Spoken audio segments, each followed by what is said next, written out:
你切不能北线，你把飞从北比这里，来逃的。Lên được đi anh được, lên đã cấp chỗ. Cái đá dây vẫn được.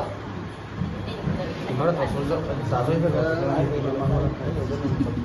Còn mày đơn lên. Anh đặt đúng rồi, mày đơn lượn.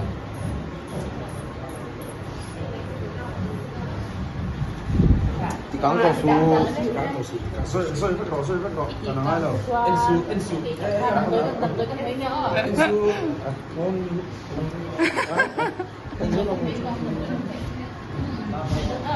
Tôi mới thì nó tao khá là tốt đi. Ngặt đúng không? Cái đầu cái sao tốt đi. Nó con ngon rồi. Đấy, em Áo lông thì Nó tìm ra, nó để không có đơn thì thảo mất đơn rồi. nó có phô là cái phô đây nó không là thể xíu.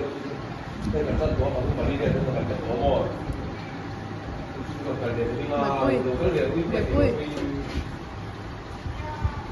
cái gì xin cho con đâu ô cái gì xin hoa cái gì xin hoa trong cái cái hoa không biết đâu đi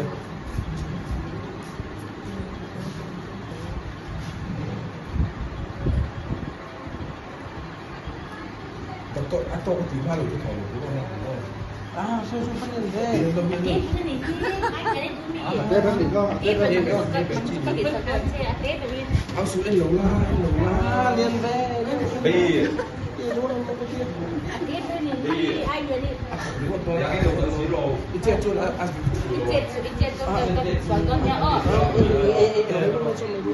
anh quay đổi giá đi anh không chắc đâu bye bye